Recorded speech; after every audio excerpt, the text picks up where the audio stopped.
Olá, amados irmãos, que a paz do Senhor Jesus esteja sobre a sua vida. Nós vamos tirar um tempo para meditar na palavra do Senhor nesse momento. Eu gostaria de ler um texto que dará base para essa reflexão. Está registrado em 1 Samuel, capítulo 25, versículos 13 ao 17. O texto diz assim: Davi ordenou aos seus homens: ponham suas espadas na cintura. Assim eles fizeram, e também Davi o fez. Cerca de 400 homens acompanharam Davi, enquanto 200 permaneceram com a bagagem. Um dos servos disse a Abigail, mulher de Nabal: do deserto, Davi enviou mensageiros para saudar o nosso Senhor, mas ele os insultou. No entanto, aqueles homens foram muito bons para conosco. Não nos maltrataram, e durante todo o tempo em que estivemos com eles nos campos, nada perdemos. Dia e noite, eles eram como um muro ao nosso redor. Durante todo o tempo que estivemos com eles, cuidando de nossas ovelhas. Agora, leve isso em consideração e veja o que a Senhora pode fazer, pois a destruição paira sobre o nosso Senhor e sobre toda a sua família, porque ele é um homem tão mau que ninguém consegue conversar com ele. O texto está falando de Nabal, que era o esposo de Abigail. E antes de nós meditarmos nele, eu queria fazer uma oração com você. Pai, no nome de Jesus, que a tua palavra fale de forma gloriosa e poderosa em nossos corações. Dependemos de ti, confiamos unicamente no Senhor, porque do Senhor vem a nossa salvação. Fala conosco, nós te pedimos em nome de Jesus. É bem provável que vocês já tenham ouvido falar ou já viram algumas ações que trazem consequências prejudiciais para a família. Como, por exemplo, mau comportamento, ingratidão, falta de comunicação, malignidade, entre tantos outros. Hoje falaremos de mais uma terrível consequência que pode atingir a nossa família se nós não tomarmos alguns cuidados. Vamos falar da maldição, mas já quero deixar bem claro no início dessa palavra que não tem nada a ver com a já bem conhecida e disseminada entre muitas igrejas, a maldição hereditária ou algo do tipo. Não é disso que vamos falar. A ideia que queremos extrair aqui do texto é de consequências más, é de dizer mal, de ter uma atitude ruim. É a ideia de deixar de fazer o bem. A casa de Nabal estava correndo sérios riscos devido à sua incontinência, devido ao seu maltrato, ao seu mau comportamento, às suas más relações, a maldade que estava instalada no seu coração. Por isso, aquela noite relatada no texto poderia ser uma noite de tragédia na casa dele. Seria uma noite fatal. O final do versículo 17 sugere que os servos de Nabal tentaram convencê-lo a ajudar os servos de Davi que vieram pedir ajuda. Eles relataram como haviam sido bem tratados por eles. Mas Nabal era duro demais. Nabal não dava ouvidos a ninguém, muito menos aos seus servos. Como Nabal, nós temos uma série de exemplos na Bíblia. Um deles, os filhos do sacerdote Eli, Ofni e Finéias. Eram dois rapazes maus, cometiam coisas ruins diante do Senhor no templo, se prostituíam, faziam coisas horríveis, eram mal falados na sua terra. Por outro lado, seu pai não os repreendeu como deveria.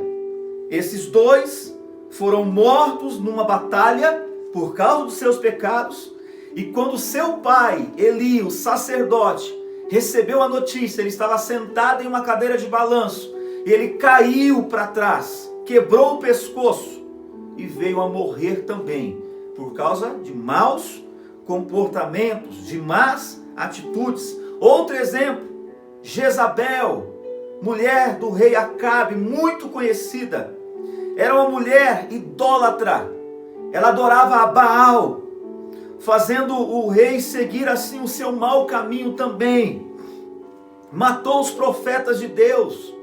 Ela intentou contra a vida do profeta Elias, mas ao final também a sua morte foi trágica. A história vai dizer que ela foi jogada do alto de uma janela e em seguida ela foi atropelada e os cães vieram para comer toda a sua carne, de modo que quando os seus servos chegaram e foram pegá-la para enterrar, conforme a orientação de Jeú, só tinha o seu crânio, os seus pés e as suas mãos. Está registrado lá em 2 Reis, capítulo 9, versículo 35. Depois, seus filhos e seus familiares também foram todos executados. Tantos outros exemplos que nós fôssemos citar um a um aqui, passaríamos um longo tempo. Provérbios capítulo 3, versículo 33 diz: a maldição do Senhor está sobre a casa dos ímpios, mas Ele abençoa a família do justo. Aleluia. O tema dessa palavra é: a casa do justo é abençoada. A tua casa é abençoada. O teu lar é abençoado, porque tem a bênção de Deus. Já dizia o salmista: fui jovem e agora sou velho, mas nunca vi um justo desamparado e nem os seus descendentes mendigando pão. Aleluia. Para continuarmos seguindo o raciocínio, ouçam, por favor, um bom exemplo de alguém que passou por uma grande perda e aflição, mas ainda assim se portou adequadamente. Ainda em 1 Samuel, agora no capítulo 30, do verso 1 em diante, versículo 1 em diante, diz assim o texto: quando Davi e seus soldados chegaram a Ziclag, no terceiro dia, os amalequitas tinham atacado o Neguebe e Ziclag, e haviam incendiado a cidade. Levaram consigo prisioneiros de todos que estavam lá, as mulheres, os jovens, os idosos. A ninguém mataram, mas levaram consigo quando prosseguiram seu caminho. Ao chegar a Ziclag, Davi e seus soldados encontraram a cidade destruída pelo fogo e viram que suas mulheres, filhos e filhas haviam sido levadas como prisioneiros. Então Davi e seus soldados choraram em alta voz, até não terem mais forças.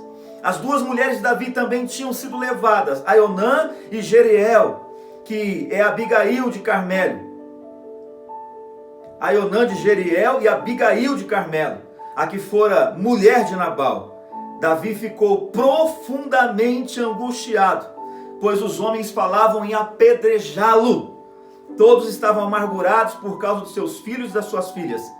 Davi, porém, fortaleceu-se no Senhor seu Deus. Aleluia. Desde o dia que Davi enfrentou o Golias, o gigante Golias, no capítulo 17 de 1 Samuel, do versículo 48 em diante, o texto diz que Davi o matou com uma pedra, com uma funda, e depois com a espada do próprio gigante, ele arrancou a sua cabeça. Desde esse dia, Saul se indignou muito contra Davi, pois as mulheres da cidade faziam uma música e cantavam umas das outras. Saul feriu milhares, Davi feriu 10 milhares. Essas palavras cantadas pelas mulheres causaram uma inveja mortal em Saul. Ele ficou furioso, como nos mostra o capítulo 18, do versículo 8 até o 12 de 1 Samuel. Essa indignação de Saul fez com que Davi começasse a ser um fugitivo. E ele foi de cidade a cidade. Ele chegou em Gate, cidade dos filisteus, que eram inimigos de Israel. Davi chega ali em Gate e pede refúgio ao rei Ax, que lhe concedeu refúgio, dando a ele por posse a cidade de Ziclag. Porém, essa cidade era dos Jerusitas, dos Girsitas e dos Amalequitas, que foram para tomá-la de novo.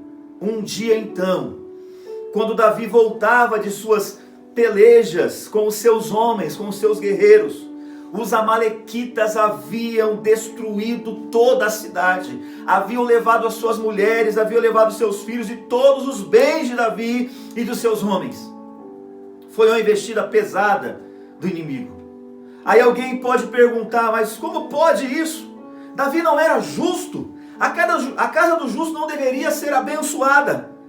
Preste atenção, o próprio Davi poderia fazer esse mesmo questionamento.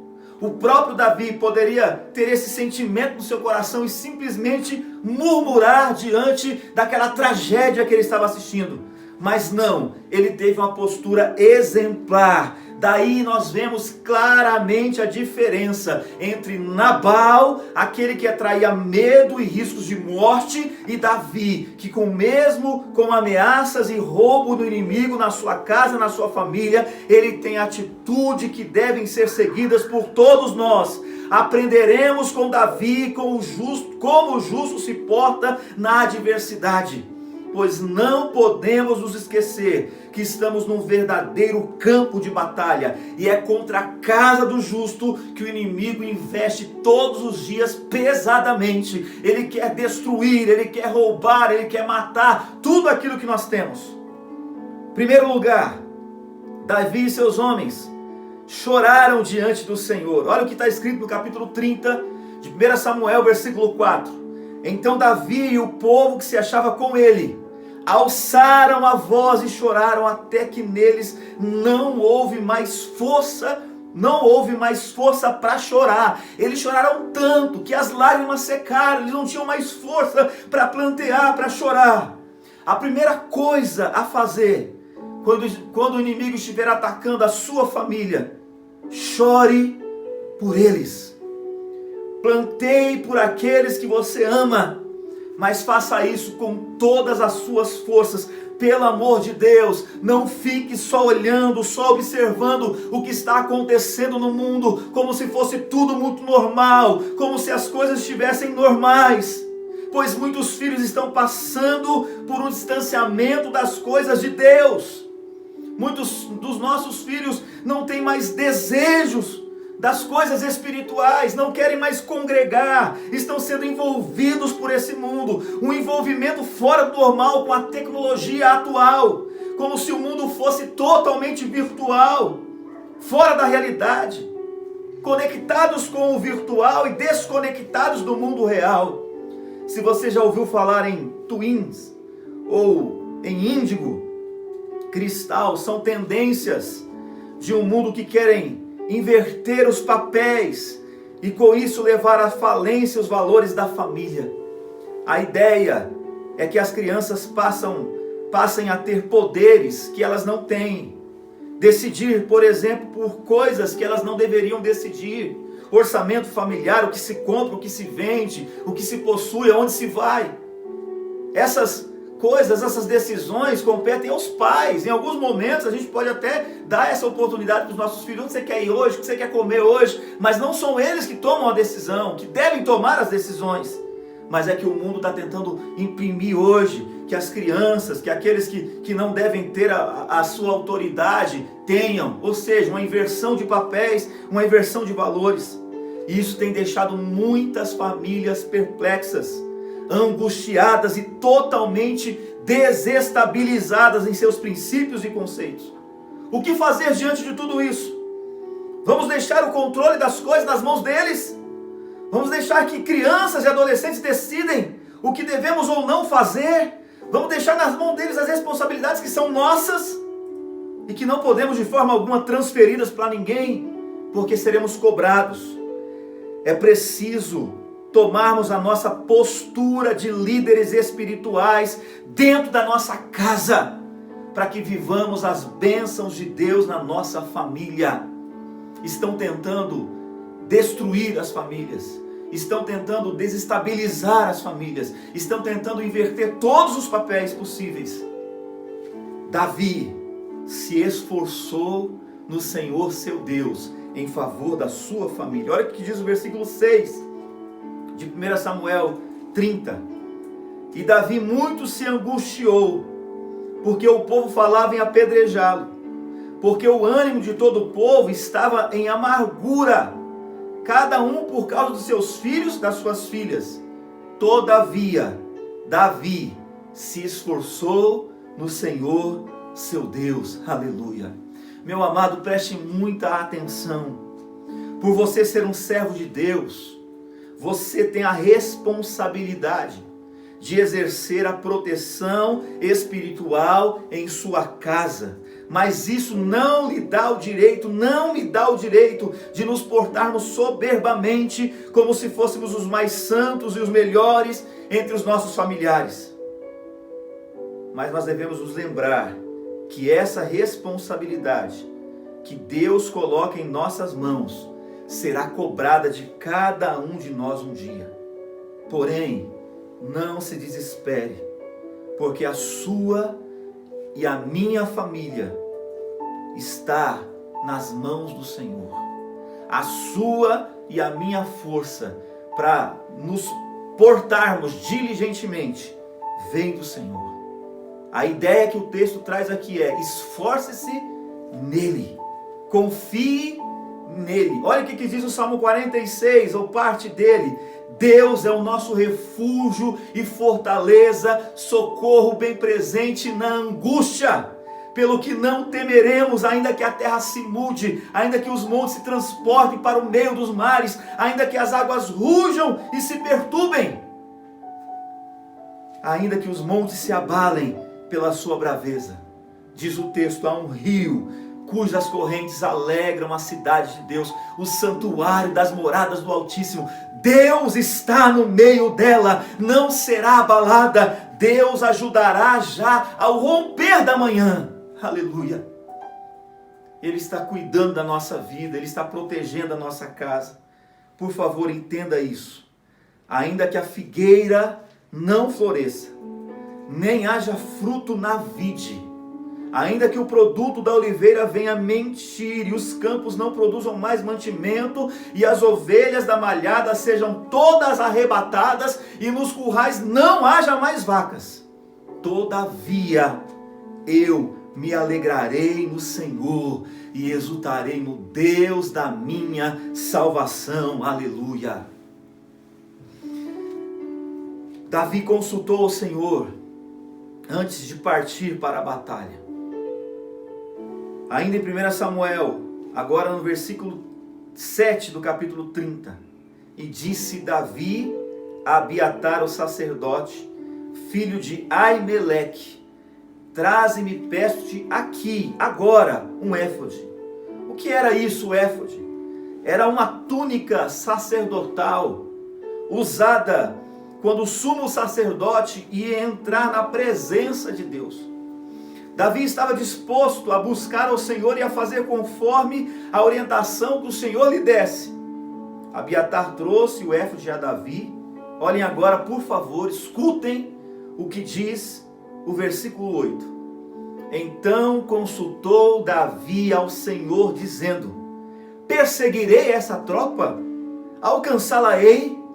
E o Senhor lhe disse: persegue-a, porque de certo a alcançará, e tudo libertarás. Aleluia.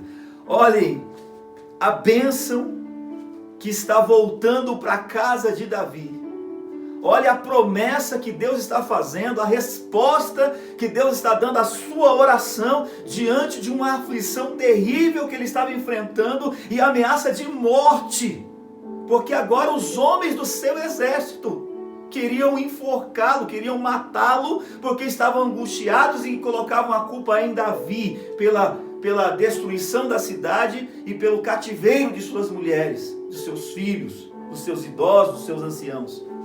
Prestem muita atenção, principalmente quando se trata da salvação da sua família.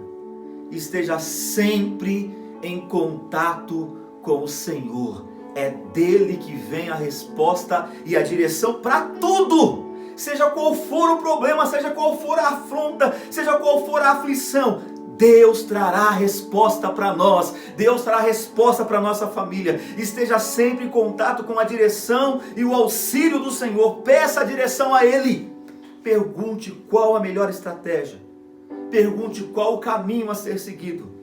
Deus está interessado, ou melhor, Deus é o maior interessado em abençoar as nossas famílias. Deus é o maior interessado em ver a nossa casa abençoada. Os outros verão que a bênção de Deus está na nossa casa com aquilo que Ele está fazendo por nós, com aquilo que Ele está derramando para a nossa vida. Esteja disposto e consulte sempre ao Senhor, seja qual for a situação que a sua família esteja ou venha a enfrentar. Deus pode reverter esse quadro. Se coloque nas mãos dele, coloque a sua família nas mãos dele, não desista de lutar, não se entregue na batalha, o Senhor luta por você, aleluia.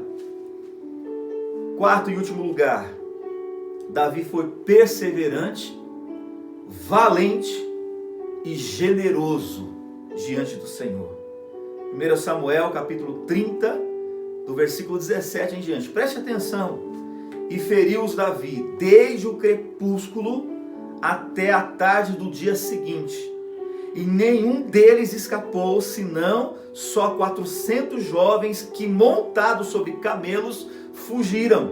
Assim livrou Davi tudo quanto tomaram os amalequitas. Também as suas 2 mulheres livrou Davi, e ninguém lhes faltou, desde o menor até o maior, e até os filhos e filhas, e também desde o despojo até tudo quanto lhes tinham tomado. Tudo Davi tornou a trazer. Também tornou a trazer Davi todas as ovelhas e vacas, e levaram-nas diante do outro gado, e diziam: este é o despojo de Davi. E chegando Davi aos 200 homens, que de cansados que estavam, não puderam seguir a Davi, que ficaram cuidando ali da bagagem, chegando-se Davi ao povo, o saudou em paz. Disse: estabelece a lei da divisão da presa. Versículo 22. Então todos os maus e os filhos de Belial, dentre os homens que tinham ido com Davi, responderam e disseram: visto que não foram conosco, não lhes daremos dos despojos que libertamos, mas que leve cada um a sua mulher e seus filhos e se vá, só isso. Porém, disse Davi, versículo 23, não farás assim, irmãos meus, com o que nos deu o Senhor, que nos guardou e entregou a tropa que contra nós vinha em nossas mãos. Versículo 24, e quem em tal vos daria ouvidos? Porque qual é a parte dos que desceram a peleja, tal também será a parte dos que ficaram com a bagagem. Igualmente repartirão.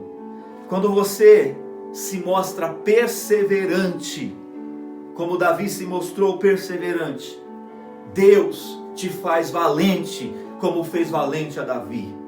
Quando Deus te faz valente, Ele deseja que você seja generoso com aqueles que estão ao seu lado, com aqueles que lutaram ao teu favor e com aqueles que ficaram cuidando da bagagem porque já estavam cansados, mas ficaram também na intercessão.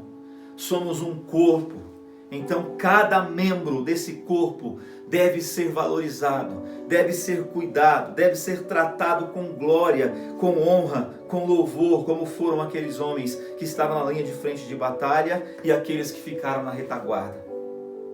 Nós temos neste dia uma oportunidade de decidirmos o que levaremos para nossa casa, o que colocaremos dentro da nossa casa, a bênção ou a maldição. Qual escolha faremos? Qual destino daremos à nossa família? Colocaremos ela diante de Deus ou seguiremos o desejo do nosso coração sem consultar ao Senhor? Se nós consultarmos a Deus, se nós colocarmos a nossa casa diante de Deus, tudo se encaixará no tempo oportuno. Não será essa crise que vai destruir você, não será essa aflição, não será esse tempo difícil que vai destruir você. Você já está guardado pelo Senhor, a tua casa pertence a Ele, aleluia. Versículo 26 do capítulo 30 de 1 Samuel.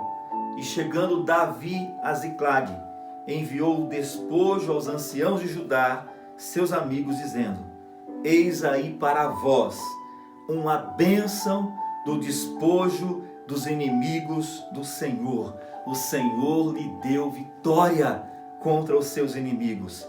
Deus te dará forças em sua família, e sua família será mais do que vencedora nesse ano difícil de 2020, que muitos querem riscar no calendário.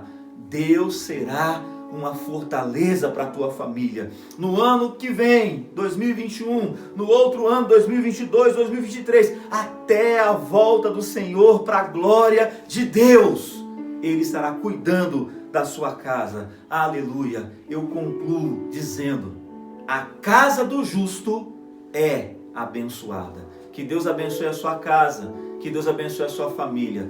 Tenha uma semana, tenha um dia, tenha um mês e um ano abençoado, em nome e para a glória de Jesus. Amém.